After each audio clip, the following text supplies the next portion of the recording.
How to fix Minecraft drivers outdated error message on Windows 11 10s. To fix Minecraft drivers outdated error message on Windows 11 10s, try 1.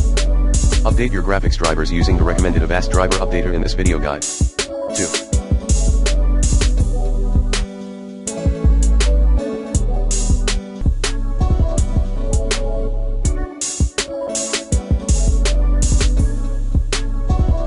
Verify the Minecraft version. 3.